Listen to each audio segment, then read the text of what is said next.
And our first main topic today gets submitted to us by Joe, who writes in, with how much debt Netflix is in, estimated $12 billion, how are they able to afford expensive shows like The Witcher and so many of them, plus other shows and movies? All right, thanks for sending that in, man. And yeah, that is a question that a lot of people have been raising, Rob, when it comes to like Netflix and what they're doing, is that some people hear Netflix is in debt and others go, that can't possibly be true.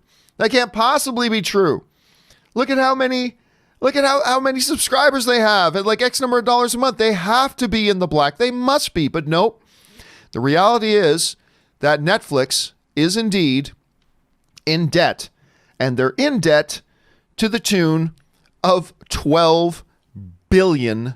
And they just added, just a drop in the bucket. And it is, by the way, Rob, an amount that they increased recently. They increased that amount recently by getting an additional $2 billion in funding. And this all comes, what makes Joe's question even more relevant is the fact that it comes on the announcement that Netflix is planning on spending upwards of $15 billion, Rob. $15 billion this coming year on original content. So the question becomes, how on earth can Netflix be affording to make all of this stuff when they are $12 billion in debt? Now, Rob, I want to give my perspective on this, and then I think you probably have a little bit of a different one, and I want to hear as yours is. But to me, think of it in terms like this.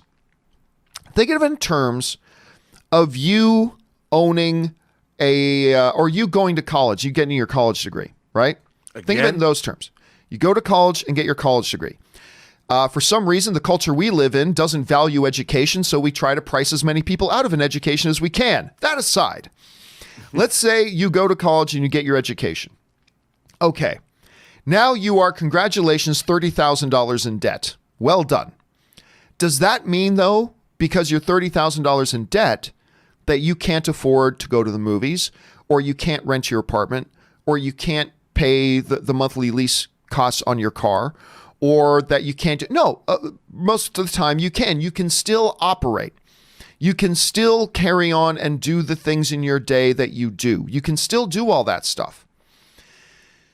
It's just that you also, on top of that, you paying your rent, paying your car payments, buying your food, going out, all that kind of stuff. You still have this $30,000 debt hanging over your head, but you got to pay that off over bit by bit. Mm-hmm. Netflix is much the same thing, just on a much grander scale. They're carrying this massive, massive debt, yes, but they still have big cash flow, so they're able to continue operate. Now, Rob, that doesn't mean that this is a system that can go on indefinitely. At some point, the people that Netflix owes all this money to may want to come calling to collect, and Netflix can't operate in perpetuity of constantly adding more and more debt and just growing in debt and pretending like everything's okay. That's got to turn around at some point. So that's a future question. But for now, that's how Netflix, just like you can operate when you have some debt, they're able to continue operating on their debt. It's just that their debt and cash flow is on a much different scale than yours and mine, like debt or cash flow is at. But it's the same basic principle. Rob, how would you address that? Well, every movie and television show that's made goes into debt. It's a separate. Usually, films are set up as a separate LLC, and the studios they don't sit on piles of money that they just have. They borrow money from banks, and then they have to pay it back. I mean, Netflix is doing kind of the same thing en masse, and what they've got that other people don't have is they have an installed subscriber base, so they know how much money they're getting in every month from those subscribers. And as they increase their subscriber base, so let's say it's not just money they're borrowing, they got the operating costs. I mean, their headquarters is here in Hollywood. It's a very nice, lavish building. And they got a lot of people working for them in addition to everything else they're paying for in terms of their shows that they're making. But they have a monthly cash flow, so they know that what's coming in. And at least I would hope, we've talked about this on the show, but I would hope that their accountants are saying like, okay, you borrowed money, then you borrowed more money, but your installed subscriber base gives you enough cash flow that you're able to pay back those loans without.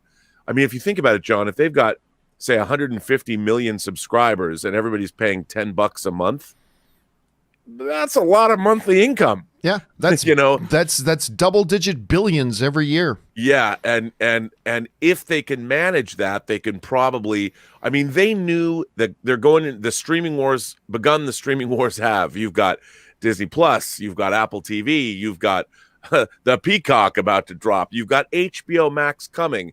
So I think that probably their plan was to get as much of their installed subscriber base fat and happy with brand new programming so they could compete on a level playing field. I mean, even HBO Max said they were going to cap their annual productions at $2 billion. Netflix is like, well, hold my beer. But we'll see how that goes as it moves forward. But I think as long as Netflix retains their subscribers, now I've heard that they lost some with the beginning of Disney Plus, but the thing that Netflix has going for them is their diversified programming. They've got so much interesting stuff. I mean, documentaries and serialized shows and, competing with it. I think they're going to be okay, but, everyone's stepping up their game.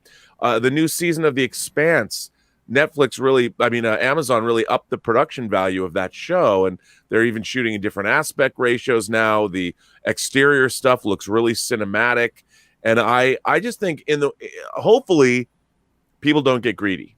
Well, look, and to muddy the waters even more, I'm starting to hear, and I can't confirm this, so don't run with it. Nobody run with this as a piece of information or story, but I'm hearing whispers that Google is looking to get into the original content game. Because now, remember, Google has played around with that with YouTube Red for a while.